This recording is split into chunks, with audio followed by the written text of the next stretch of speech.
ममाज्ञानतिमिरान्धस्य ज्ञानञ्जनशलाकया चक्षुरुन्मिलितं येन तस्मै श्रीगुरवे नमः। नमो विष्णुपादाय कृष्णपृष्ठाय भूतले श्रीमते भक्तिवेदान्तस्वामिनिति नामिने। नमस्ते सरस्वती देवे गौरवाणि प्रचारिणे निर्विशेषशून्यवादी पाश्चात्यदेशतारिणे। वाञ्छाकल्पतरुभ्यश्च कृपासिन्धुभ्यैव च पतितानां पावनेभ्यो वैष्णवेभ्यो नमो नमः। जय श्री कृष्ण चैतन्य प्रभु नित्यानंद श्री अद्वैत गदाधर शिवासादि गौर भक्तवृंद। हरे कृष्ण कृष्ण कृष्ण हरे हरे, हरे राम राम राम हरे हरे। তো প্রথমে আমি চৈতন্য চৈতামৃতের একটু কনটেক্সট দিতে চাই যে কি প্রেক্ষাপটে এই চৈতন্য চৈতামৃত রচনা করা হয় এবং এর রচয়িতা কে, সে সম্বন্ধে আমরা একটু আলোচনা করব। তারপরে আমরা ভার্স বাই ভার্স পড়ব। বেসিক্যালি এই যে চৈতন্য চৈতামৃত গ্রন্থ, এটা হচ্ছে গৌড়ীয় বৈষ্ণবদের জন্য সব থেকে ইম্পর্টেন্ট গ্রন্থ এবং এর রচয়িতা হচ্ছেন শ্রীল কৃষ্ণদাস কবিরাজ গোস্বামী। তিনি একজন মহান বৈষ্ণব ছিলেন এবং তার সাথে ভগবান তাকে অনেক গুণাবলী দিয়েছিলেন। তাকে বলা হতো কবিরাজ, অর্থাৎ সমস্ত কবিদের মধ্যে তিনি হচ্ছেন রাজা। সেজন্য আমরা দেখি চৈতন্য চৈতামৃত হচ্ছে একটা পোয়েটিক কম্পোজিশন, কাব্য, যেখানে কবিতার ছন্দের মতো করে লেখা আছে। পুরো টেক্সট প্রায় 30,000-এর মতো শ্লোক রয়েছে। চৈতন্য মহাপ্রভুর জীবন কাহিনীর উপর এই গ্রন্থ রচিত হয়েছে। চৈতন্য চৈতামৃতকে বলা হয় most authoritative text on the biography of Chaitanya Mahaprabhu. অর্থাৎ চৈতন্য মহাপ্রভুর জীবনী সম্পর্কে যদি আমরা জানতে চাই তাহলে তার জন্য বেস্ট হচ্ছে চৈতন্য চরিতামৃত। তো এটা কিভাবে রচনা করা হলো? কৃষ্ণদাস কবিরাজ গোস্বামী তিনি অত্যন্ত বৃদ্ধ অবস্থায়, প্রায় তার তখন 95 বছর বয়স ছিল যখন তিনি রচনা করেন। তো সমস্ত বৈষ্ণব কমিউনিটি, সমস্ত বৈষ্ণবেরা কৃষ্ণদাস কবিরাজ গোস্বামীকে রিকোয়েস্ট করেন যে আপনি চৈতন্য চৈতামৃত লিখুন। তাকে কেন রিকোয়েস্ট করলো বাকিদেরকে না করে? তার কারণ হচ্ছে, আর একটু আগের থেকে যদি আমরা বলি, যে রঘুনাথ দাস গোস্বামী তিনি হচ্ছেন ষড় গোস্বামীর মধ্যে একজন। আমরা জানি শ্রী রূপ, শ্রী সনাতন ভট্ট রঘুনাথ, শ্রীজীব গোপাল ভট্ট দাস রঘুনাথ। তো এই রঘুনাথ দাস গোস্বামী তার সম্বন্ধে আমরা জানি যে ছোটবেলা থেকেই তার অনেক বৈরাগ্য ছিল। তিনি সবসময় চাইতেন মহাপ্রভুর সাথে থাকবো, মহাপ্রভুকে সেবা করব। বাড়ি ছেড়ে অনেকবার তিনি চলে যেতে চেয়েছিলেন। তো মহাপ্রভুকে তিনি অ্যাপ্রোচ করেছিলেন যে আমি আপনার সাথে থাকতে চাই। মহাপ্রভু রিজেক্ট করে দিয়েছিলেন প্রথমবার। আমরা জানি এটা পানিহাটি দধিজেড়া মহোৎসবের ফার্স্ট টাইম। যেহেতু তিনি গুরুর কৃপা লাভ করেননি, নিত্যানন্দ প্রভুর কৃপা লাভ করেননি, তাই মহাপ্রভু অ্যাকসেপ্ট করেননি প্রথমবার। দ্বিতীয়বার যখন নিত্যানন্দ প্রভু আসেন তখন রঘুনাথ দাস গোস্বামী নিত্যানন্দ প্রভুকে দূর থেকে প্রণতি নিবেদন করে। নিত্যানন্দ প্রভু বলে, এই দেখো চোর এসেছে রঘুনাথ। তো চোর কেন বলা হচ্ছে? কারণ নিত্যানন্দ প্রভুর পারমিশন ছাড়া চৈতন্য মহাপ্রভুর কাছে অ্যাপ্রোচ করেছিলেন তিনি। চৈতন্য মহাপ্রভু হচ্ছে নিত্যানন্দ প্রভুর প্রপার্টি, তার পারমিশন ছাড়া অ্যাপ্রোচ করা মানে চুরি করা। তো সেই জন্য নিত্যানন্দ প্রভু যখন কৃপা লাভ করলেন পানিহাটি দধিজেড়া মহোৎসবের পর, নিত্যানন্দ প্রভু এবং সমস্ত বৈষ্ণবদের কৃপা লাভ করার পর রঘুনাথ দাস গোস্বামী যখন মহাপ্রভুর কাছে যান তখন মহাপ্রভু তাকে স্বীকার করেন এবং মহাপ্রভু রঘুনাথ দাস গোস্বামীকে বলেন যে তুমি হচ্ছে আজ থেকে স্বরূপের রঘুনাথ। তো প্রথমে যখন রঘুনাথ দাস গোস্বামী গেছিলেন মহাপ্রভুর কাছে, মহাপ্রভু অ্যাকসেপ্ট করেননি। তো নিত্যানন্দ প্রভুর কৃপা লাভ করার পর যখন মহাপ্রভুর কাছে গেলেন, মহাপ্রভু অ্যাকসেপ্ট করলেন এবং মহাপ্রভু কার আন্ডারে রাখলেন রঘুনাথ দাস গোস্বামীকে? স্বরূপ দামোদর গোস্বামীর আন্ডারে। তো আমরা যদি এদের স্বরূপ দেখি, চৈতন্য মহাপ্রভু তিনি হচ্ছেন স্বয়ং রাধারানী, অর্থাৎ রাধারানীর ভাব নিয়ে কৃষ্ণ এসেছেন। আর স্বরূপ দামোদর গোস্বামীকে রাধারানীর প্রধান সখী, ললিতা সখী। আর রঘুনাথ দাস গোস্বামীকে তিনি হচ্ছেন রতি মঞ্জরি। তো স্পিরিচুয়াল ওয়ার্ল্ডে এরকম হায়ারার্কি আছে যে রাধারানী কৃষ্ণকে সেবা করেন, রাধারানীকে কৃষ্ণের সেবাতে সাহায্য করেন সখীরা, এবং সখীদেরকে সেবাতে সাহায্য করেন মঞ্জরীরা। তো এইভাবে স্পিরিচুয়াল ওয়ার্ল্ডে রাধারানীর আন্ডারে আছেন ললিতা সখী, ললিতা সখীর আন্ডারে আছেন রতি মঞ্জরি। এবং এখানেও আমরা দেখতে পাচ্ছি গৌর লীলাতে সে একই জিনিস, মহাপ্রভু স্বরূপ দামোদর গোস্বামী এবং রঘুনাথ দাস গোস্বামী। তো রঘুনাথ দাস গোস্বামী মহাপ্রভুর সাথে ছিলেন, মহাপ্রভু যখন পুরীতে ছিলেন বহু বছর মহাপ্রভুর সঙ্গ লাভ করেছেন।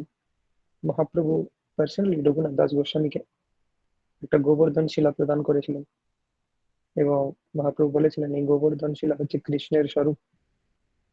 তুলসী মঞ্জরি এবং গুঞ্জমালা দিয়ে, এই 8টি তুলসী মঞ্জরি এবং গুঞ্জমালা দিয়ে তুমি এর আরাধনা করো। তো মহাপ্রভু রঘুনাথ দাস গোস্বামীকে অনেক স্নেহ করতেন। কিন্তু যখন মহাপ্রভু তার লীলা সংবরণ করে নিজের ধামে প্রত্যাবর্তন করেন, মহাপ্রভু খুব কম ছিলেন, এই প্রকট লীলা করেছেন 40 বছর। তো মহাপ্রভু যখন লীলা সমাপ্ত করেন তার কিছুদিনের মধ্যে স্বরূপ দামোদর গোস্বামীও তিনি ফিরে যান। কারণ রাধারানী যদি না থাকে, ললিতা সখী বেশি দিন থাকবে না, কারণ সে বিরহ বা সেপারেশন অনুভব করছে। তো রঘুনাথ দাস গোস্বামী ভাবছে যে মহাপ্রভু চলে গেলেন, রঘুনাথ দাস গোস্বামী চলে গেলেন, তো আমার এখানে থেকে কি লাভ। তো রঘুনাথ দাস গোস্বামী তিনি সুইসাইড করতে চেয়েছেন যে আমার আর থেকে কোনো লাভ নেই, মহাপ্রভু নেই, রঘুনাথ দাস গোস্বামী নেই, এরকম পৃথিবীতে থেকে কি লাভ আছে। তো সেই সময়তে বৃন্দাবনের রূপ এবং সনাতন গোস্বামী রঘুনাথ দাস গোস্বামীকে বলেন যে রঘুনাথ, এটা তোমার কি ধরনের ডিসিশন? আজকে যদি মহাপ্রভু থাকতেন তো তোমার এই ডিসিশনে তিনি কি খুশি হতেন? মহাপ্রভু তোমাকে গোবর্ধন শিলা দিয়েছেন, তো তোমার উচিত গোবর্ধনের তটে রাধা কুণ্ডের তীরে সেখানে বসবাস করা এবং ভজন করা। রঘুনাথ দাস গোস্বামী পরবর্তীকালে গোবর্ধন বাস প্রার্থনা দশকম বলে একটা প্রার্থনা লেখেন গোবর্ধনের উদ্দেশ্যে। তো সেখানে তিনি বাস করতেন, ভজন করতেন রাধাকুণ্ডের তীরে। এবং রূপ এবং সনাতন গোস্বামী বললেন, এবং তুমি আরেকটা কাজ করো, প্রত্যেক দিন সন্ধ্যাবেলা তুমি শ্রী চৈতন্য মহাপ্রভু সম্বন্ধে লেকচার প্রদান করো, অর্থাৎ কথা বলো। যেহেতু তুমি পার্সোনালি চৈতন্য মহাপ্রভুকে দেখেছো, তুমি পুরীতে ছিলে তার অনেকদিন তার সঙ্গে, তো চৈতন্য মহাপ্রভুর চরিত্র সম্পর্কে তুমি বর্ণনা করে ক্লাস দাও। তো প্রতিদিন সন্ধ্যাবেলায় গৌর কথা বলতেন রঘুনাথ দাস গোস্বামী। তো সেই ক্লাসে কৃষ্ণদাস কবিরাজ গোস্বামী তিনি আসতেন এবং তিনি নোটস করতেন, বানাতেন। রঘুনাথ দাস গোস্বামী যা যা বলতেন তিনি নোটস বানাতেন। তো বেসিক্যালি সেই কৃষ্ণদাস কবিরাজ গোস্বামীর নোটস, যেটা রঘুনাথ দাস গোস্বামীর ক্লাসে তিনি শুনেছিলেন, সেটাই হচ্ছে চৈতন্য চরিতামৃত। তো সমস্ত বৈষ্ণবেরা মিলে কৃষ্ণদাস কবিরাজ গোস্বামীকে রিকোয়েস্ট করলেন যে আপনি একটা গ্রন্থ লিখুন, আপনি কবিরাজ, আপনার কম্পোজিশন পারফেক্ট। কিন্তু কৃষ্ণদাস কবিরাজ গোস্বামী বলছেন না, আমার কোনো যোগ্যতাই নেই, আমি এটা লিখতে পারবো না। তো পরবর্তীকালে রাধা মদন মোহন কৃষ্ণদাস কবিরাজ গোস্বামীকে অনুমতি দেন। তিনি যখন রাধা মদন মোহনের কাছে গেছিলেন, তার আজ্ঞামালা সেটা পড়ে যায়, অর্থাৎ পারমিশন দিচ্ছেন রাধা মদন মোহন যে তুমি এই কাজটা শুরু করো, চৈতন্য চরিতামৃত। কৃষ্ণদাস কবিরাজ গোস্বামী আরেকটা কারণেও তিনি হেজিটেন্ট ছিলেন, যে অলরেডি চৈতন্য মহাপ্রভুর লীলা সম্পর্কে একটি গ্রন্থ চৈতন্য ভাগবত রয়েছে বৃন্দাবন দাস ঠাকুরের। তো আর কি লেখার দরকার আছে, কিন্তু সমস্ত বৈষ্ণবদের অনুরোধে তিনি এটি লেখা শুরু করেন।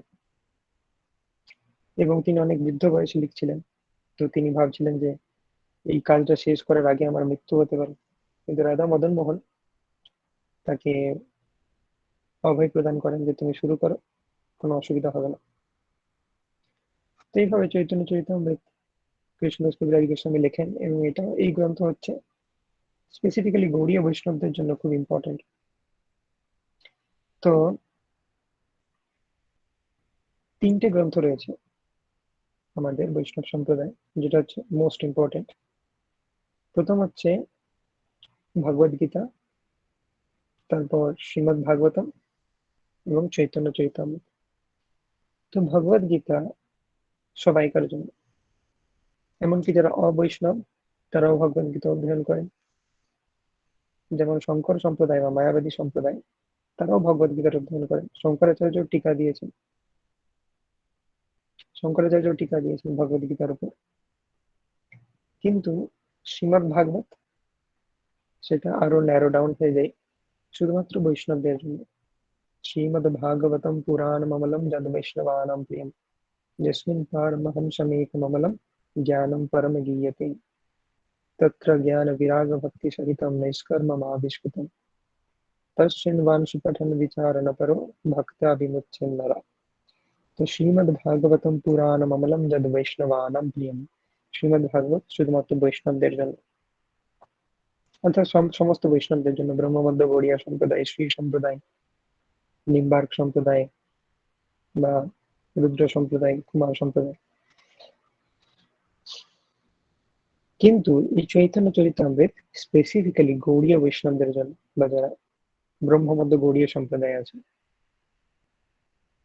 শুধুমাত্র তারাই এটা রিলিজ করতে পারবেন যারা চৈতন্য মহাপ্রভুর লাইনে আছে। তো এটা খুব স্পেসিফিক, খুব লিমিটেড ব্যক্তিদের জন্য, এটা সবার জন্য নয়। মানে সবার জন্য, সবাই পড়লে তো ভালোই, কিন্তু সবাই এই রস আস্বাদন করতে পারে না। খুব ফরচুনেট না হলে সে চৈতন্য চরিতামৃতকে আস্বাদন করতে পারবে না। শিল প্রভুপাদ বলতেন চৈতন্য চরিতামৃত হচ্ছে বেস্ট বেঙ্গলি সুইট। শিল প্রভুপাদ একবার যখন বিদেশে যাচ্ছিলেন, তিনি বিভিন্ন জায়গায় ট্রাভেল করতে থাকতেন। তো এক জায়গাতে তার বিদেশি শিষ্যরা বাঙালি মিষ্টান্ন তৈরি করেছে প্রভুপাদের জন্য। তাই জানতেন যে প্রভুপাদ বাঙালি, তো বাঙালি খাবার হয়তো ভালো লাগবে। তো সমস্ত কিছু পর প্রভুপাদকে জিজ্ঞেস করা হচ্ছে, প্রভুপাদ আপনার ফেভারিট বেঙ্গলি সুইট কি, কোনটা সব থেকে ভালো লাগলো? তো প্রভুপাদ বললেন যে বেস্ট বেঙ্গলি সুইট হচ্ছে চৈতন্য চরিতামৃত, এর থেকে মিষ্ট আর কিছু হতে পারে না। প্রভুপাদ যখন জলদূত জাহাজে করে যাচ্ছিলেন, সেই সময়তেও তার একমাত্র সম্বল ছিল চৈতন্য চরিতামৃত। দুবার হার্ট অ্যাটাক হয়েছিল, কিন্তু চৈতন্য চরিতামৃত পড়তে পড়তে তিনি যাচ্ছিলেন। তো আমাদের সমস্ত আচার্যরা এই চৈতন্য চরিতামৃতকে অনেক গুরুত্ব দিয়েছে। ভক্তি সিদ্ধান্ত সরস্বতী ঠাকুর শিল প্রভুপাদের গুরুদেব, তিনি তার শিষ্যদেরকে বলছেন যে এই যে মন্দির, ঠিক আছে, মন্দিরের যে বিল্ডিং, এই বিল্ডিং এর থেকেও বেশি ইম্পর্টেন্ট হচ্ছে পুস্তক, গ্রন্থ। ভক্তি সিদ্ধান্ত সরস্বতী ঠাকুর গ্রন্থের উপর খুব গুরুত্ব দিতেন। প্রভুপাদকেও তিনি বলেছিলেন যে যখন তোমার টাকা আসবে গ্রন্থ ছাপিও। তো ভক্তি সিদ্ধান্ত সরস্বতী ঠাকুর বলছেন তার শিষ্যদেরকে যে ধরো এই পুরো মঠে আগুন লেগে গেল, তো তোমাদের প্রথম কর্তব্য কি হবে? এই বইগুলোকে রক্ষা করা। মঠ পুড়ে গেলেও কোনো অসুবিধা নেই, বইগুলোকে রক্ষা করতে হবে। এবং বইয়ের মধ্যেও তুমি যদি সব বই রক্ষা করতে না পারো, কি কি রক্ষা করবে? ভগবদ গীতা, শ্রীমদ্ ভাগবতম, চৈতন্য চরিতামৃত, এই তিনটে তোমাকে রক্ষা করতেই হবে। তারপর বলছেন যে ধরো তুমি একটা নৌকায় করে যাচ্ছ, ঠিক আছে, চারিদিকে বন্যা হয়েছে, চারিদিকে সবকিছু ডুবে যাচ্ছে, তুমি নৌকায় করে যাচ্ছ, তোমার কাছে রয়েছে গীতা, ভাগবতম, চৈতন্য চরিতামৃত। তো যদি মনে হয় যে বইয়ের ভারে নৌকাটা ডুবে যাচ্ছে, ঠিক আছে, কিছু বই তোমাকে ফেলতে হবে, না হলে কিছুই বাঁচানো যাবে না। তাহলে কি করতে পারো, ভাগবত গীতা তুমি রেখে দিতে পারো, শ্রীমদ্ ভাগবতম এবং চৈতন্য চরিতামৃতকে প্রিজার্ভ করতেই হবে। তারপরে বলছেন যদি মনে হয় যে এতেও অনেক বেশি ওয়েট হয়ে যাচ্ছে, তুমি শ্রীমদ্ ভাগবতম রেখে দিতে পারো, কিন্তু চৈতন্য চরিতামৃত তোমাকে রাখতেই হবে, বাঁচাতেই হবে। তারপরে বলছেন যদি মনে হয় এতেও অনেক বেশি ওয়েট হয়ে যাচ্ছে, তাহলে তুমি নিচে ডুবে যাও, কিন্তু চৈতন্য চরিতামৃতকে রক্ষা করো। তো আমাদের সমস্ত আচার্যরা চৈতন্য চরিতামৃতের উপর অনেক ইম্পর্টেন্স দিয়েছে, এবং আমরা যদি পুরো লিটারেচারটা পড়ি তাহলে দেখতে পাবো এমন কোনো শাস্ত্র সিদ্ধান্ত নেই যেটা এখানে এক্সপ্লেন করা হয়নি। This is a marvellous work, terrific. Chaitanya Mahaprabhu যিনি হচ্ছেন স্বয়ং রাধা কৃষ্ণের মিলিত তনু, সেই পরমেশ্বর ভগবান তিনি যখন দেখাচ্ছেন যে কিভাবে ভক্তি করতে হয় এবং সেই ব্যক্তিত্বের চরিত্র, এর থেকে মধুর আর কিছু হতে পারে না। তো আমরা স্টার্ট করেছিলাম আগের দিন ফার্স্ট 14 শ্লোকা। তো এই প্রথম 14টি শ্লোকে কৃষ্ণদাস কবিরাজ গোস্বামী মঙ্গলাচরণ করেছেন এই গ্রন্থটা লেখার আগে, এবং সেই 14টা শ্লোকের এক্সপ্লেনেশন পরবর্তী চ্যাপ্টার গুলোতে রয়েছে। তো আমরা ব্রিফলি সেই শ্লোকগুলো আরেকবার রিপিট করব এবং তারপরে আমরা প্রসিড করব ফ্রম চ্যাপ্টার 1। তো এর প্রথম চ্যাপ্টার গুরবাদি বন্দন মঙ্গলাচরণ। তো অ্যাকচুয়ালি চৈতন্য চরিতামৃতে 3টে খণ্ড রয়েছে, আদি লীলা, মধ্যলীলা এবং অন্তলীলা। তো এটা আমরা আদি লীলা শুরু করেছি। আদি লীলাতে রয়েছে 17টা চ্যাপ্টার, 1 to 17। আমরা দেখতে পাচ্ছি প্রথম চ্যাপ্টার হচ্ছে গুরবাদি মঙ্গলাচরণ, দ্বিতীয়, তৃতীয়, চতুর্থ, পঞ্চম, ষষ্ঠ, সপ্তম, ঠিক আছে, এগুলোতে প্রথম 14টা শ্লোকেরই এক্সপ্লেনেশন হচ্ছে, আরো এক্সপ্লেনেশন রয়েছে ফিলোসফি। তো প্রথম 12টি অধ্যায়ে পিওরলি ফিলোসফি রয়েছে। ত্রয়োদশ অধ্যায় থেকে স্টার্ট হচ্ছে লীলা, মহাপ্রভুর জীবন শুরু হচ্ছে, মহাপ্রভুর জন্ম, তারপর মহাপ্রভু বাল্য লীলা, পৌগণ্ড লীলা, কৈশোর লীলা, যৌবন লীলা। তারপর মধ্য লীলাতে আছে তিনি কিভাবে সন্ন্যাস গ্রহণ করলেন, তারপরে কি হলো। কিন্তু প্রথম 12টা চ্যাপ্টারে পিওর হার্ডকোর ফিলোসফি রয়েছে। তো চৈতন্য চরিতামৃতের অ্যাকচুয়াল রস যদি আমরা উপলব্ধি করতে চাই, তাহলে এই ফিলোসফিটা আমাদের শুনতে হবে প্রথম দ্বাদশ অধ্যায়। ঠিক আছে, চৈতন্য চরিতামৃতেই বলা হয়েছে সিদ্ধান্ত বলিয়ে চিত্তে না করো আলস, ইহা হইতে কৃষ্ণ লাগে সুদৃঢ় মানস। সিদ্ধান্ত বা ফিলোসফি আমাদের শুনতে হবে, শুধু লীলা শুনলে হবে না। যখন আমরা ফিলোসফি শুনবো, ইহা হইতে কৃষ্ণ লাগে সুদৃঢ় মানস, কৃষ্ণের প্রতি আমাদের অ্যাটাচমেন্ট দৃঢ় হবে এই ফিলোসফি শোনার মাধ্যমে। ওকে, সো লেট আস স্টার্ট। তো আগের দিনের মতো আমরা কল এন্ড রেসপন্সে পড়তে পারি। তো যারা যারা পড়তে আগ্রহী তারা কমেন্ট করতে পারেন, এবং যারা হোস্ট রয়েছেন তারা পরপর চ্যাট বক্সে লিখতে পারে যে এরপরে কার টার্ন। ঠিক আছে, আগের দিনের মতো।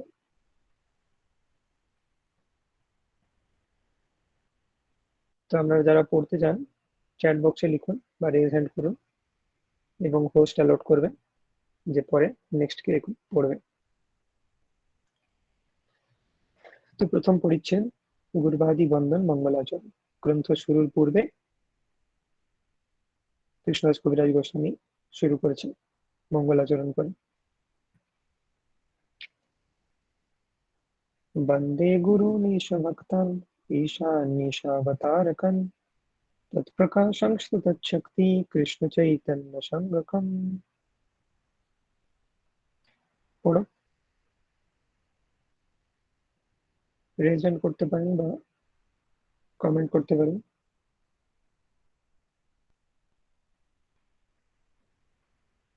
ওকে, তো যারা হোস্ট রয়েছেন তারা অ্যাসাইন করতে পারেন কে পড়বে নেক্সট। ওকে, কঙ্কনা মাতা, গো।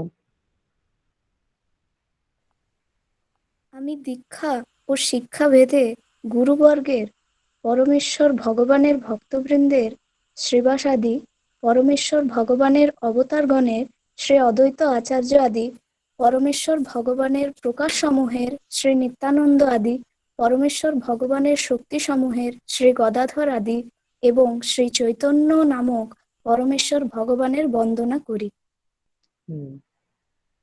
তো 6টা জিনিসের বন্দনা করা হচ্ছে এখানে। বন্দে গুরুন, শ্রী গুরু। ঈশ ভক্তান, ঈশ মানে হচ্ছে ভগবান, ভক্ত মানে হচ্ছে তার ভক্ত। তাহলে প্রথম হচ্ছে গুরুকে প্রণাম জানানো হয়েছে। ঈশ ভক্তান মানে ডিভোটিসদেরকে প্রণাম জানানো হয়েছে। ঈশান মানে হচ্ছে পরমেশ্বর ভগবানকে। ঈশা অবতারকম পরমেশ্বর ভগবানের অবতারদেরকে। তৎপ্রকাশাংশ্চ পরমেশ্বর ভগবানের প্রকাশ, এবং তৎশক্তি পরমেশ্বর ভগবানের শক্তি। তো অ্যাকচুয়ালি পঞ্চতত্ত্বের মধ্যেই আমরা দেখতে পাই গুরুবর্গ রয়েছেন, অর্থাৎ যারা আমাদেরকে পঞ্চতত্ত্বের কাছে নিয়ে যায় তারা হচ্ছে গুরু। আর পঞ্চতত্ত্বের মধ্যে ঈশ ভক্ত মানে হচ্ছে শ্রীবাস ঠাকুর, ঈশ মানে হচ্ছে চৈতন্য মহাপ্রভু, ঈশ অবতার মানে হচ্ছে অদ্বৈত আচার্য, তৎপ্রকাশাংশ মানে হচ্ছে নিত্যানন্দ প্রভু, তৎশক্তি মানে হচ্ছে গদাধর পণ্ডিত। তো এদের সবাইকে প্রণাম। সেকেন্ড শ্লোকে চৈতন্য মহাপ্রভু এবং নিত্যানন্দ প্রভুকে প্রণাম জানানো হয়েছে। বন্দে শ্রীকৃষ্ণ চৈতন্য নিত্যানন্দ সহোদিত গৌড়দয়ে পুষ্পবন্ত চিত্রৌষন্ধ তমোনদ। পড়ো। অনুবাদ: গৌড়দেশের পূর্ব দিগন্তে একই সময়ে অতি বিস্ময়করভাবে সূর্য ও চন্দ্রের মতো যারা উদিত হয়েছেন, সেই পরম মঙ্গল প্রদাতা এবং অজ্ঞান ও অন্ধকার নাশক শ্রীকৃষ্ণ চৈতন্য মহাপ্রভু ও শ্রী নিত্যানন্দ প্রভুকে আমি বন্দনা করি। তো গৌড় দেশে, অর্থাৎ এই যে ওয়েস্ট বেঙ্গল, এখানে নিত্যানন্দ প্রভু এবং চৈতন্য মহাপ্রভু স্পেসিফিক্যালি মায়াপুরে, নদিয়াতে তারা উদিত হয়েছে একই সাথে। যখন আকাশে সূর্য থাকে তখন কিন্তু চাঁদ থাকে না, ঠিক আছে, আবার রাত্রে চাঁদ থাকে সূর্য থাকে না, কিন্তু এখন সূর্য চন্দ্র একসাথে উদিত হয়েছে। চৈতন্য মহাপ্রভু হচ্ছেন সূর্য আর নিত্যানন্দ প্রভু হচ্ছেন চন্দ্র। নিতাই পদ কমল কোটি চন্দ্র সুশীতল। তো তারা যেন একসাথে উদিত হয়েছে। নেক্সট শ্লোকে বর্ণনা করা হচ্ছে চৈতন্য মহাপ্রভুর তার পজিশন। চৈতন্য মহাপ্রভু তিনি যে পরমেশ্বর ভগবান, তিনি যে কৃষ্ণ, সেটাই বলা হয়েছে। যদচ্চৈতং ব্রহ্মোপনিষদি তদপ্যশ্নতনুভা যা আত্মান্তর্যামি পুরুষা ইতি শস্যংশ বিভব শরৈশ্বর্যপূর্ণজৈঃ ভগবান স স্বয়ময়म् ন চৈতন্যাদ কৃষ্ণং জগতি পরতত্ত্বং পরামিহম। তো এই প্রথম 14টি শ্লোক খুব ইম্পর্টেন্ট, কেউ চাইলে মুখস্থ করতে পারেন। ভেরি ভেরি ইম্পর্টেন্ট, খুব ভালো প্রেয়ার্স ভগবানকে অফার করতে পারি। ওকে, নেক্সট পড়ো। উপনিষদে যাকে নির্বিশেষ ব্রহ্মরূপে বর্ণনা করা হয়েছে তা তার এই শ্রীকৃষ্ণ চৈতন্যের অঙ্গকান্তি। যোগশাস্ত্রে যোগীরা যে পুরুষকে অন্তর্যামী পরমাত্মা বলেন,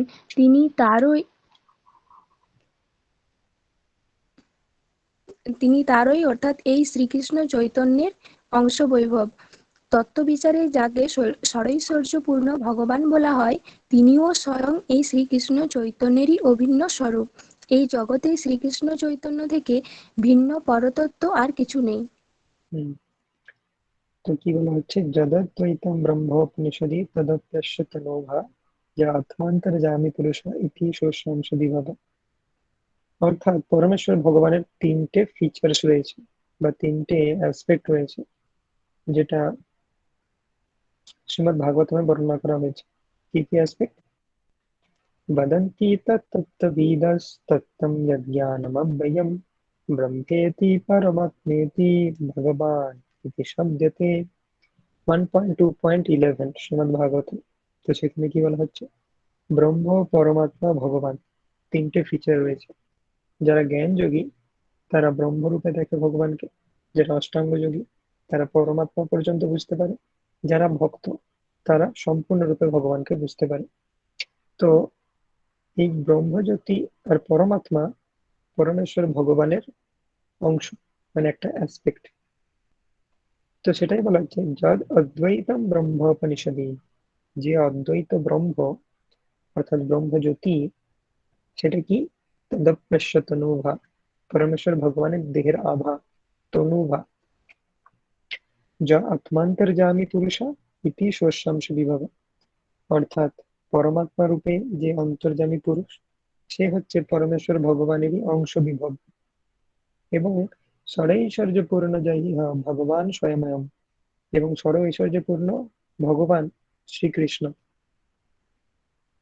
তো সেই কৃষ্ণ চৈতন্য মহাপ্রভু ব্যতীত আর কেউ নন। না চৈতন্যাৎ কৃষ্ণ জগতি পরতত্ত্ব পরমেহ, অর্থাৎ বেসিক্যালি চৈতন্য মহাপ্রভু হচ্ছেন পরমেশ্বর ভগবান শ্রীকৃষ্ণ। চৈতন্য মহাপ্রভুরই অংশ হচ্ছে অন্তর্যামী পরমাত্মা। চৈতন্য মহাপ্রভুরই দেহকান্তি হচ্ছে অদ্বৈত ব্রহ্মজ্যোতি। অর্থাৎ চৈতন্য মহাপ্রভু পজিশন কি? ব্রহ্মজ্যোতি উৎস, পরমাত্মার উৎস, এবং স্বয়ং শ্রীকৃষ্ণ। এই শ্লোকে এই তিনটে স্টেটমেন্ট বলা হচ্ছে। তো সেটা হচ্ছে চৈতন্য মহাপ্রভুর পজিশন।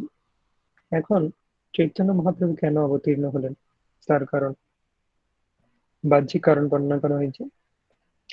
अनार्पिताचरिं चिरात् कारुणया वर्तिन कलौ समर्पयितुमुन्नतज्ज्वलरसांशभक्तिश्रियम् हरिपुरटसुन्दरद्युतिकदम्बसन्दीपितः सदा हृदयकन्दरे स्फुरतु वशचिनन्दन।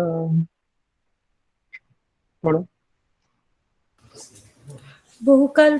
পূর্বে বহুকাল পর্যন্ত যা অর্পিত হয়নি এবং উন্নত ও উজ্জ্বল রসময়ী নিজের ভক্তি সম্পদ দান করার জন্য যিনি করুণাবশত কলিযুগে অবতীর্ণ হয়েছেন, যিনি স্বর্ণ থেকেও সুন্দর দ্যুতিসমূহ দ্বারা সমুদ্ভাসিত, সেই শচীনন্দন শ্রীহরি সর্বদা তোমার হৃদয় কন্দরে স্ফুরিত হন। হরে কৃষ্ণ। তো যা বহুকাল পর্যন্ত অর্পিত হয়নি, কি বহুকাল পর্যন্ত অর্পিত হয়নি? কৃষ্ণ প্রেম। কৃষ্ণ বহু অবতারে এসেছেন বহুবার, কিন্তু কোন অবতারে তিনি কৃষ্ণ প্রেম দান করেননি। তিনি অসুরদের নিধন করেছেন, তিনি তার সাধুদের পরিত্রাণ করেছেন, কিন্তু কৃষ্ণ প্রেম কোন অবতারে প্রদান করেননি। শুধুমাত্র এই মহাবদান্য অবতার চৈতন্য মহাপ্রভু রূপে অবতীর্ণ হয়ে তিনি সেটা দান করেছেন, যেটা বহুকাল ধরে দেওয়া হয়নি। রাধা কৃষ্ণ প্রণয় বিকৃতিরল্লাদিনী শক্তিরস্মাদ একত্মানাওপি ভুবি পুরা দেববেদং গতৌ তৌ চৈতন্যাখ্যং প্রকটমধুনা তদ্বয়ং চৈত্রমাপ্তম রাধা ভাবদ্যুতিষু বলিতম নৌমি কৃষ্ণ স্বরূপম।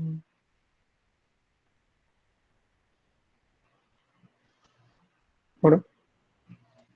অনিল মন্ডল প্রভু, করতে পারেন আপনি।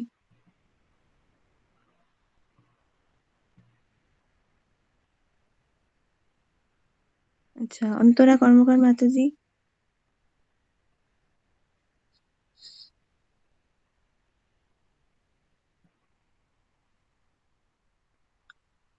বিভূতি দত্ত মাতাজি।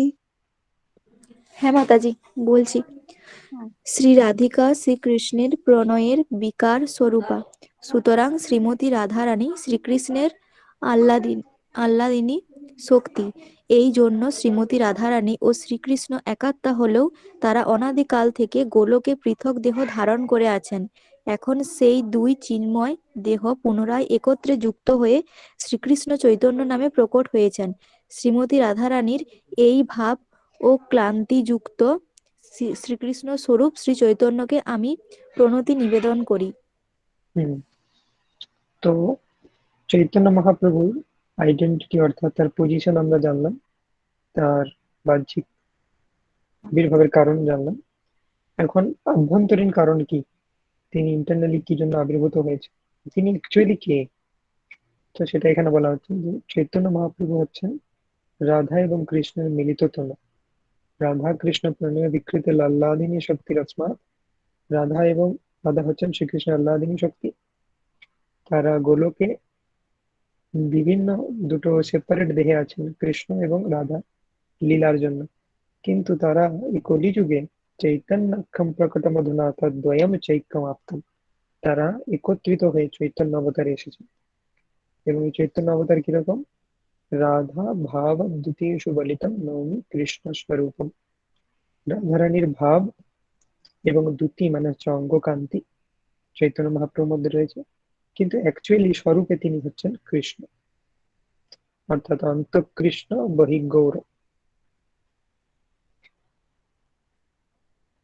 ওকে, তো এরপরে এই শ্লোকে আলোচনা করা হয়েছে যে কোন তিনটে কারণে চৈতন্য মহাপ্রভু আবির্ভূত হলেন, অভ্যন্তরীণ কারণ। শ্রীরাধয়া প্রণয় মহিমা কীদৃশো বানয়ৈব শ্রদ্ধেয় येनाद्भुतमधुरिमा कीदृशो वा मदीया सौख्यं च श्यामादनुभवत कीदृशं वेति लोभात् तद्भावड्य समजने शचिगर्भसिन्धु हरिन्दु। यस,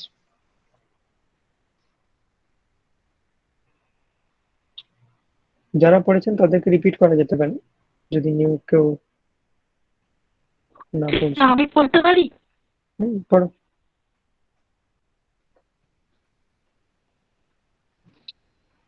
তার প্রেমের মহিমা কি, পড়ুন না তুমি। মাধুর্য আস্বাদন করেন, সেই মাধুর্য বা কি রকম, এবং আমার মাধুর্য আস্বাদন করে শ্রীরাধা যে সুখ অনুভব করেন সেই সুখই বা কি রকম, এই সমস্ত বিষয়ে লোভ জন্মানোর ফলে শ্রীরাধার ভাবযুক্ত হয়ে শ্রী ইন্দ্র শচীগর্ভ সিন্ধুতে হুম, তো তিনটে কারণ বেসিক্যালি। রাধারানীর প্রেমের মহিমা কিরকম, এবং রাধারানী আমার মধ্যে কি এমন মাধুর্য আস্বাদন করে। কৃষ্ণ নিজে বুঝতে পারে না যে ভক্তরা কেন আমার পেছনে পড়ে থাকে, আমার মধ্যে কি রয়েছে। তো সেটা একটা ইচ্ছা কৃষ্ণের জানার, যে আমি একবার ভক্ত রূপে এসে দেখতে চাই আমার মধ্যে কি রয়েছে, যার জন্য ভক্তরা আকৃষ্ট হয়। এবং রাধারানীর প্রেমের মহিমা কিরকম, আর আমি যখন রাধারানীর সাথে রেসিপ্রোকেট করি রাধারানীর কিরকম আনন্দ হয়, সেই সুখই বা কিরকম। এই তিনটে জিনিস জানার জন্য শ্রীকৃষ্ণরূপ চন্দ্র সূচি গর্ভ সিন্ধুতে গৌরহরি রূপে আবির্ভূত হয়েছে। শ্লোক নম্বর 7, 8, 9, 10, 11 নিত্যানন্দ প্রভু সম্বন্ধে বলা হচ্ছে। শঙ্কর্ষণ কারণতো यशायि गर्भोदशायि च पयोब्धिशायि शेषंश्च दशंश कलाश नित्या नन्दाख्य राम शरणं नमस्तु। पढ़ो।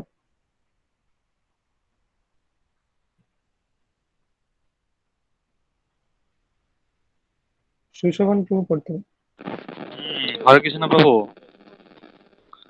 হরে শঙ্কর্ষণ কারণ তোকসাই বিষ্ণু, গর্ভ তোকসাই বিষ্ণু, ক্ষীরক তোকসাই বিষ্ণু ও অনন্তদেব যার অংশ ও কলা, সেই নিত্যানন্দ শ্রী নিত্যানন্দ নামক বলরাম আমার আশ্রয় হন। তো নিত্যানন্দ প্রভু 5 রূপে বিরাজ করেন। চতুর্ভুজের মধ্যে তিনি শঙ্কর্ষণ, শঙ্কর্ষণ থেকে আসছে কারণদুকোসাই বিষ্ণু, কারণদুকোসাই বিষ্ণু থেকে গর্ভদুকোসাই বিষ্ণু, গর্ভদুকোসাই বিষ্ণু থেকে ক্ষীরদুকোসাই বিষ্ণু, এবং অনন্ত শেষ, অনন্ত শেষ রূপে তিনি ব্রহ্মাণ্ডকে ধারণ করেছেন। এই 5 রূপে তিনি বিরাজ করেন। मायातीते व्यापि वैकुण्ठलोके पूर्णैश्वर्येष्वि चतुर्व्यूह मध्ये रूपं यस्यद्भाति शङ्कर्षणाख्यं तं श्रीनित्यानन्दरामं प्रपद्ये। पढ़ो।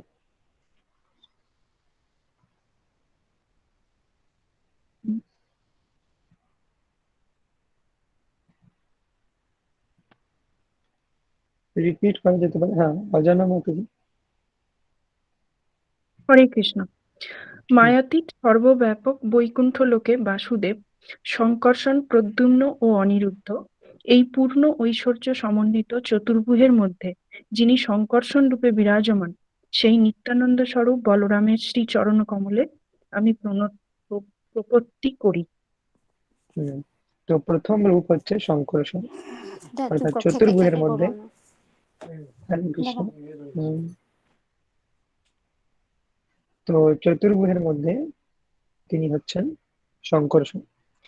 আমরা জানি যে কৃষ্ণের প্রথম এক্সপানশন হচ্ছেন বলরাম, বলরাম থেকে আদি চতুর্ভুজ বাসুদেব, সংকর্ষণ, প্রদ্যুম্ন, অনিরুদ্ধ। তো এই চতুর্ভুজের মধ্যে সংকর্ষণ হচ্ছে নিত্যানন্দ প্রভু রিপ্রেজেন্টেটিভ। তারপরে বলা হচ্ছে মায়া ভর্তা জন্ড সংঘর্ষয়ঙ্গ शेते साक्षात्कारणम्बोधि मध्ये यस्यैकांश श्रीपुमनादिदेवः तं श्री नित्यानन्दरामं प्रपद्ये। Okay, next. করছি पढ़ो। পড়বো। অনুবাদ। ব্রহ্মাণ্ড সমূহের আশ্রয়রূপ এবং মায়াশক্তির অধীশ্বর কারণ সমুদ্রে শায়িত আদি পুরুষ কারণোদকশায়ী বিষ্ণু, যার এক অংশ, সেই নিত্যানন্দ রূপী বলরামের শ্রীচরণ কমলে আমি প্রপত্তি করি। তো নেক্সট যে রূপে নিত্যানন্দ প্রভু থাকেন সে হচ্ছে কারণোদকশায়ী বিষ্ণু। কারণোদকশায়ী বিষ্ণু রূপে তিনি হচ্ছেন সমস্ত ব্রহ্মাণ্ডে পড়বো আশ্রয়, একটা, সমস্ত ব্রহ্মাণ্ড। পড়বো আমি একটা। ওকে, সমস্ত ব্রহ্মাণ্ড তার থেকে নির্গত হয়। তিনি হচ্ছেন সমস্ত ব্রহ্মাণ্ডের উৎস।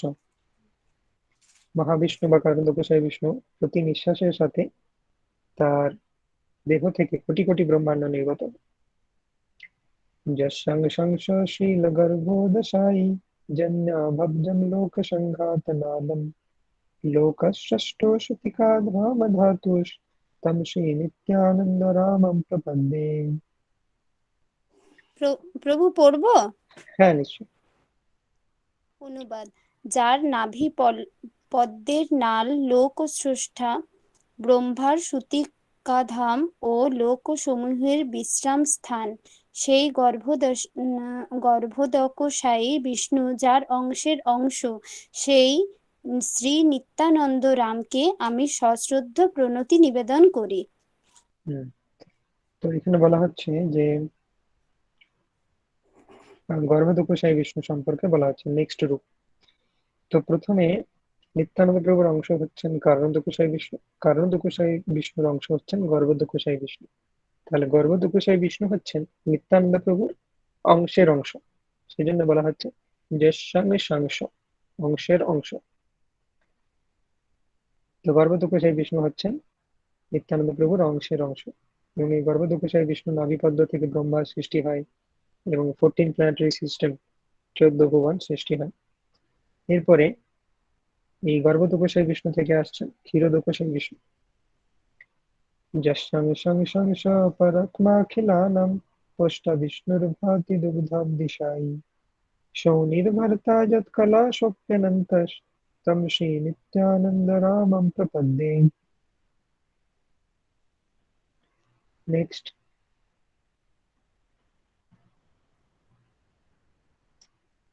ওকে, আমরা হ্যাঁ দেবভূতি মাধবী।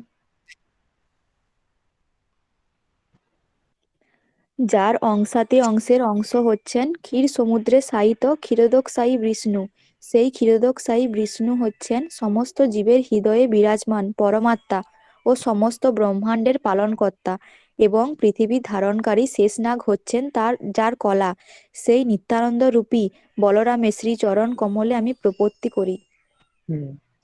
তো ক্ষীরোদকশায়ী বিষ্ণু হচ্ছেন নিত্যানন্দ প্রভুর অংশের অংশের অংশ। কারণ কারণোদকশায়ী বিষ্ণু, তারপর গর্ভোদকশায়ী বিষ্ণু, তারপরে ক্ষীরোদকশায়ী বিষ্ণু। এই ক্ষীরোদকশায়ী বিষ্ণু প্রত্যেকের হৃদয়ে পরমাত্মা রূপে বিরাজমান এবং সমস্ত ব্রহ্মাণ্ডের পালনকর্তা, প্রত্যেকটি পরমাণুর মধ্যে বিরাজমান।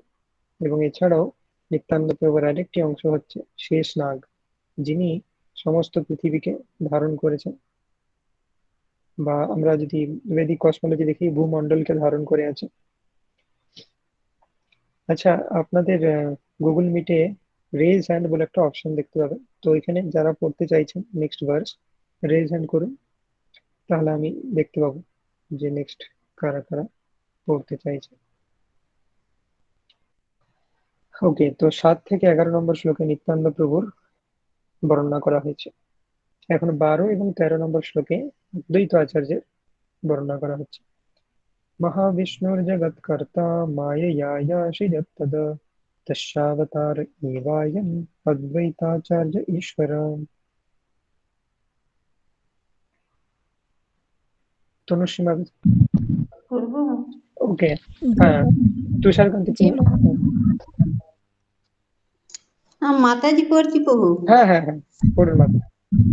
যে মহাবিষ্ণু মায়া শক্তির দ্বারা এই জগৎকে সৃষ্টি করেন, তিনি জড়জগতের সৃষ্টিকর্তা। শ্রী অদ্বৈত আচার্য ঈশ্বর তারই অবতার। হুম, তো যে মহাবিষ্ণু বা কারণ্ড গোসাই বিষ্ণু থেকে এই সমস্ত জগৎ সৃষ্টি হয়, তিনি হচ্ছেন অদ্বৈত আচার্য, তারই অবতার হচ্ছেন অদ্বৈত আচার্য। অদ্বৈতম হরিমদ্বৈতাদাচার্যম ভক্তি সংসনাত ভক্তাবতার ঈশান তম অদ্বৈতাচার্যমাশ্রয়ে। তনুশ্রীমাতি। ভগবান শ্রীহরি থেকে অভিন্ন তত্ত্ব বলে তার নাম অদ্বৈত এবং ভক্তিতত্ত্ব শিক্ষা দেন বলে তিনি আচার্য নামে খ্যাত।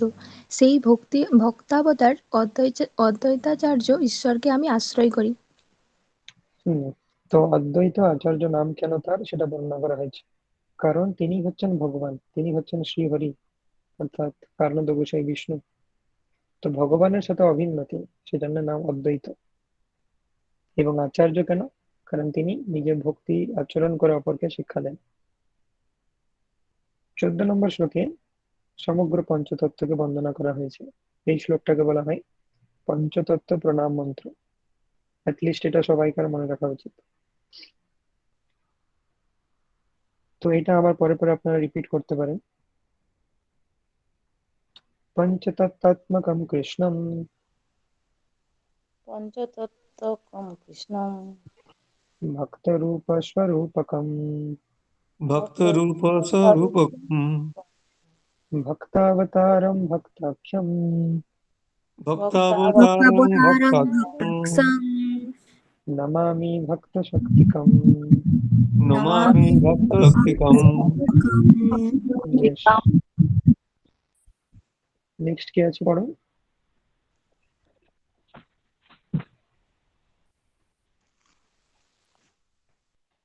ওকে, দেব। ভক্তস্বরূপ, ভক্তাবতার, ভক্ত ও ভক্ত শক্তি, এই পঞ্চতত্ত্বকে প্রণতি নিবেদন করে। তো পঞ্চতত্ত্বের মধ্যে কে কে রয়েছেন? পঞ্চতত্ত্বের মাঝে রয়েছেন চৈতন্য মহাপ্রভু। মায়াপুরে দেখেছি পঞ্চতত্ত্বের ছবি আমরা সবাই। পঞ্চতত্ত্ব মধ্যে মহাপ্রভু রয়েছেন মাঝে, মহাপ্রভুর ডান দিকে, আমাদের বাঁ দিকে নিত্যানন্দ প্রভু রয়েছে। নিত্যানন্দ প্রভুর ডান দিকে রয়েছেন অদ্বৈত আচার্য, এবং মহাপ্রভুর বাঁ দিকে রয়েছেন গদাধর পণ্ডিত। গদাধর পণ্ডিতের বাঁ দিকে রয়েছেন শ্রীবাস পণ্ডিত। ওকে, তো এই পাঁচজন পাঁচটি তত্ত্বকে ডিনোট করে। ভক্ত রূপ মানে হচ্ছে চৈতন্য মহাপ্রভু, যিনি পরমেশ্বর ভগবান কিন্তু ভক্ত রূপে এসেছেন, তাই তার নাম ভক্ত রূপ। নিত্যানন্দ প্রভুর নাম ভক্ত স্বরূপ, কারণ তিনি হচ্ছেন শ্রীকৃষ্ণের প্রথম এক্সপানশন। অদ্বৈত আচার্য, তাকে বলা হচ্ছে ভক্ত অবতার, কারণ তিনি মহাবিষ্ণুর অবতার। ভক্ত মানে হচ্ছে শ্রীবাস পণ্ডিত, যিনি নারদমুনির অবতার। ভক্ত শক্তি মানে হচ্ছে গদাধর পণ্ডিত, যিনি হচ্ছেন রাধারানীর অবতার। তো এই পঞ্চতত্ত্বাত্মক শ্রীকৃষ্ণকে প্রণতি নিবেদন করি। তো এই প্রথম 14টি শ্লোকে মঙ্গলাচরণ কমপ্লিট করে 15, 16, 17 এই 3টে শ্লোকে বৃন্দাবনের প্রধান 3 বিগ্রহ শ্রী শ্রী রাধা মদন মোহন, শ্রী শ্রী রাধা গোবিন্দ এবং শ্রী শ্রী রাধা গোপীনাথকে প্রণতি নিবেদন করেছে। তার মধ্যে মদন মোহন প্রণাম মন্ত্র মদন মোহনের ইন্সপিরেশন, অনুপ্রেরণাতে এবং আশীর্বাদে চৈতন্য চৈতামৃত গ্রন্থ রচিত হয়েছে। তো কৃষ্ণদাস কবিরাজ গোস্বামী বলছেন, জয়তাম সুরতৌ পঙ্গোর মম মন্দমতির্গতি অৎসর্বস্বপদাম্বোজৌ রাধা মদন মোহনৌ।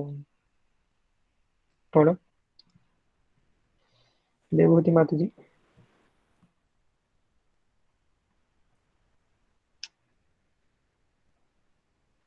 আনমিউট করে। পূর্ব পড়ো। আমি পঙ্গু ও মন্দমতি, যারা আমার একমাত্র গতি, যাদের পাদপদ্ম আমার সর্বসাধন, সেই পরম কৃপালু রাধা মদন মোহন জয়যুক্ত হন। হরে বেশ, কৃষ্ণ। তো এখানে বলা হচ্ছে যে কৃষ্ণদাস কবিরাজ গোস্বামী বলছেন, কৃষ্ণদাস কবিরাজ গোস্বামী অ্যাকচুয়ালি অনেকগুলো ভার্স রচনা করেছেন, যেমন এই রাধা মদন মোহন প্রণাম মন্ত্র, রাধা গোবিন্দ প্রণাম মন্ত্র, রাধা গোপীনাথের প্রণাম মন্ত্র, যেটা এই পরবর্তী 3টে শ্লোকে পাবো। এগুলো আমাদের মনে রাখা উচিত। তো এগুলো কৃষ্ণদাস কবিরাজ গোস্বামী রচনা করেছেন। আমরা যে বন্দে হাম শ্রী গুরু শ্রীযুত পদকমলম মঙ্গলাচরণের শ্লোক বলি, সেটাও তিনি রচনা করেছেন। তিনি হচ্ছেন কবিরাজ। তো সংস্কৃত কম্পোজিশন এবং বেঙ্গলি কম্পোজিশনের উপর তার অনেক দখল রয়েছে।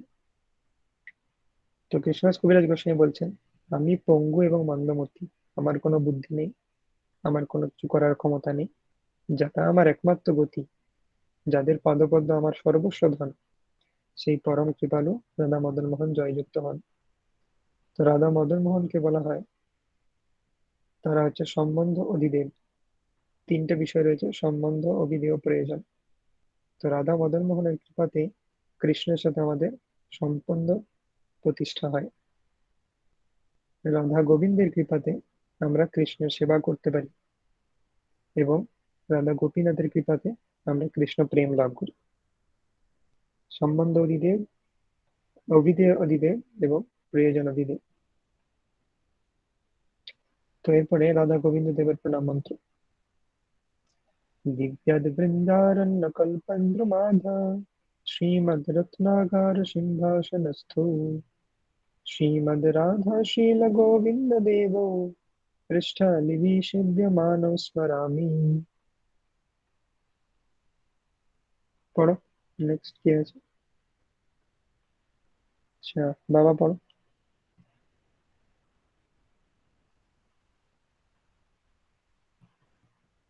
আনমিউট করো। জ্যোতির্ময় শোভা বিশিষ্ট বৃন্দাবনের অরণ্যে কল্পবৃক্ষতলে রত্ন মন্দিরস্থ সিংহাসনের উপরে উপবিষ্ট শ্রী শ্রী রাধা গোবিন্দ তাদের অন্তরঙ্গ পার্শ্বদবৃন্দ সখীগণ কর্তৃক সেবিত হচ্ছেন। আমি তাদের স্মরণ করি। তো রাধা গোবিন্দ দেব তার প্রণাম মন্ত্রে বলা হচ্ছে যে তারা বৃন্দাবনে রত্ন বেদিতে বসে আছেন এবং সখীগণ তাদের সেবা করেছেন। সেই রাধা মদন মোহনকে প্রণাম জানাই। এটা হচ্ছে রাধা গোপীনাথ প্রণাম মন্ত্র। শ্রীমন্রাসদশারম্ভী বংশী বট তটস্থিত कर्षन् विनोषणैर्गोपीर्गोपीनाथ श्रियस्तु नः। पढ़ो।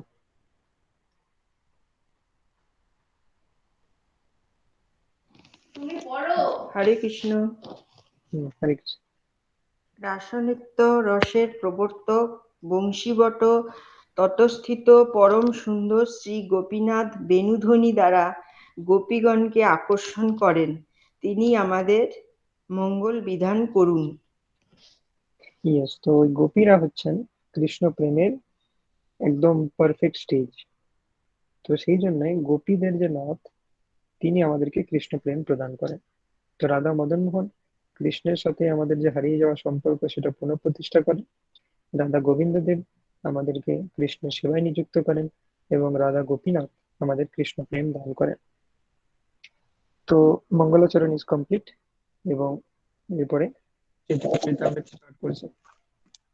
জয় জয় শ্রী চৈতন্য জয় নিত্যানন্দ জয় দ্বৈত চন্দ্র জয় গৌর ভক্তবৃন্দ।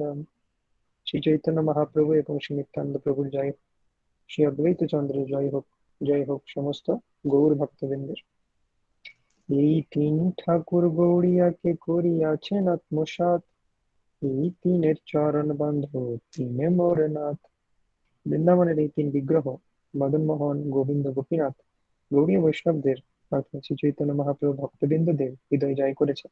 আমি তাদের শ্রীপাদ পদ্ম বন্দনা করি, কেননা তারা আমার হৃদয়ের দেবতা। তা আমরা দেখলাম অলরেডি 3 জনের প্রণাম মন্ত্র।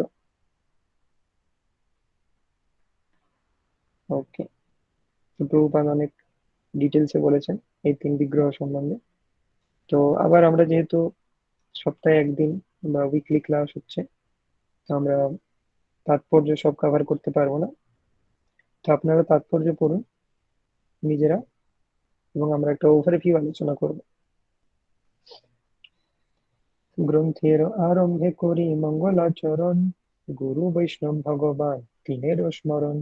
এই গ্রন্থ রচনার প্রারম্ভে আমি গুরুদেব বৈষ্ণববৃন্দ পরমেশ্বর ভগবানের স্মরণের মাধ্যমে মঙ্গলাচরণ করেছি।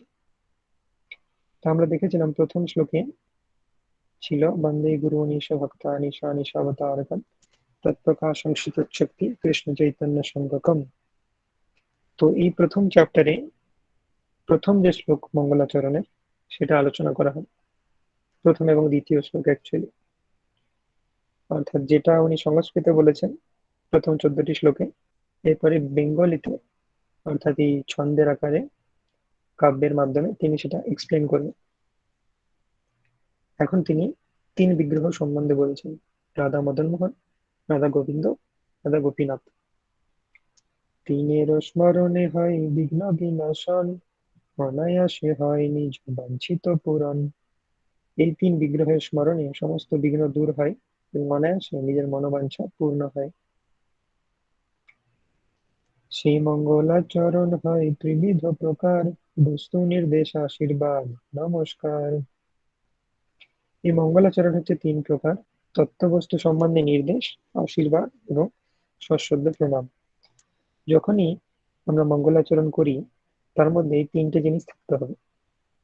তত্ত্ববস্তু সম্বন্ধে নির্দেশ, কার উদ্দেশ্যে আমি প্রণাম জানাচ্ছি বা আমার অবজেক্ট কি সেটা উল্লেখ থাকবে।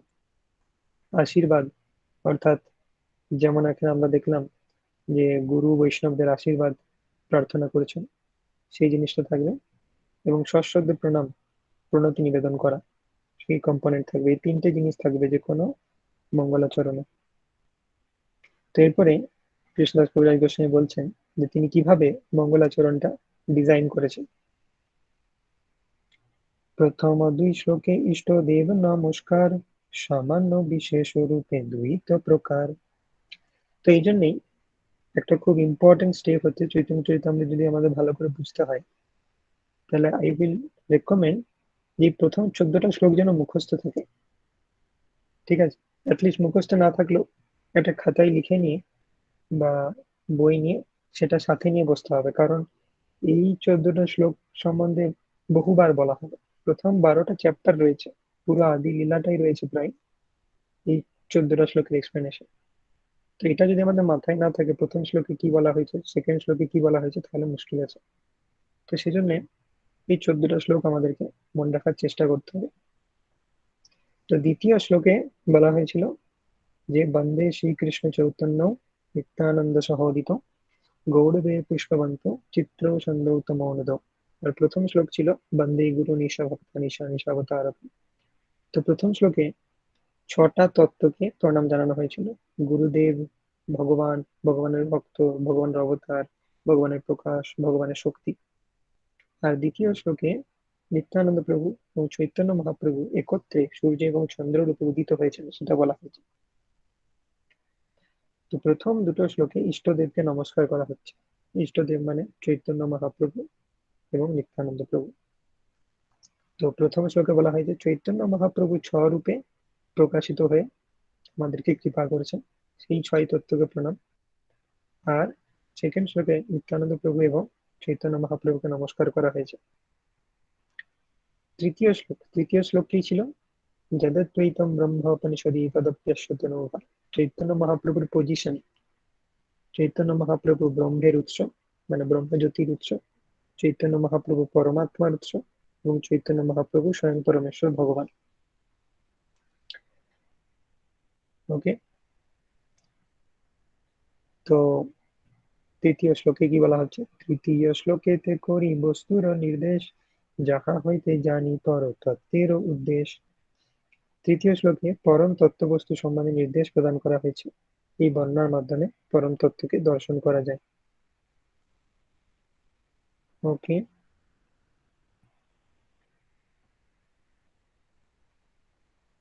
তো তৃতীয় শ্লোকে তত্ত্ববস্তু সম্বন্ধে নির্দেশ প্রদান করা হয়েছে। অর্থাৎ চৈতন্য মহাপ্রভু হচ্ছেন সেই তত্ত্বের উদ্দেশ্য বা অবজেক্টিভ। চতুর্থ শ্লোকে কি? চতুর্থ শ্লোকে হচ্ছে চৈতন্য মহাপ্রভু কিভাবে কৃষ্ণ প্রেম বিতরণ করেছেন, তো তার মাধ্যমে সমস্ত জগৎ আশীর্বাদ প্রাপ্ত হয়েছে। চতুর্থ শ্লোকেতে করি জগতে আশীর্বাদ, সর্বত্র মাগিয়ে কৃষ্ণ চৈতন্য প্রসাদ।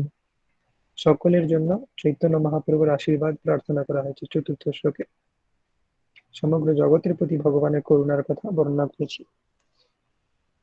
চতুর্থ শ্লোকে ছিল অনার্পিতা চরিম চিরাৎ কারুণেয়বর্তিন কলো সমর্পয়িতুমন্নতুজ্জলরসাংশ ভক্তি শ্রিয়ম হরিপুরট সুন্দরা দ্যুতি কদম্ব সন্দীপিতঃ সদা হৃদয় কন্দরে স্ফুরতু সচিনন্দনা। তো কৃষ্ণদাস কবিরাজ গোস্বামী বলছেন সদা হৃদয় কন্দরে স্ফুরতু সচিনন্দনা, সকলের হৃদয় অভ্যন্তরে চৈতন্য মহাপ্রভু বিরাজমান হোক, অর্থাৎ সকলে চৈতন্য মহাপ্রভুর কৃপা লাভ করুক। তো সবার জন্য প্রার্থনা করা হচ্ছে। তো আজকে আমরা এই কয়েকটা শ্লোক পড়বো, আর 3-4টে শ্লোক, তারপর আমরা নেক্সট ক্লাসে কন্টিনিউ করব। কেউ পড়তে আগ্রহী থাকলে পড়তে পারেন। ওকে, বেশ, রাহি 26। হরে কৃষ্ণ। হরে কৃষ্ণ প্রভু। হরে কৃষ্ণ। সেই বলো। শ্লোকে কহি বাঞ্ছাবতার কারণ, পঞ্চষষ্ঠ শ্লোকে কহি মূল প্রয়োজন। ইয়েস, শ্লোকার্থ। সেই শ্লোকে আমি শ্রী চৈতন্য মহাপ্রভুর অবতরণের বাহ্য কারণ বর্ণনা করেছি, কিন্তু পঞ্চষষ্ঠ শ্লোকে তার অবতরণের মুখ্য কারণ বিশ্লেষণ করেছি।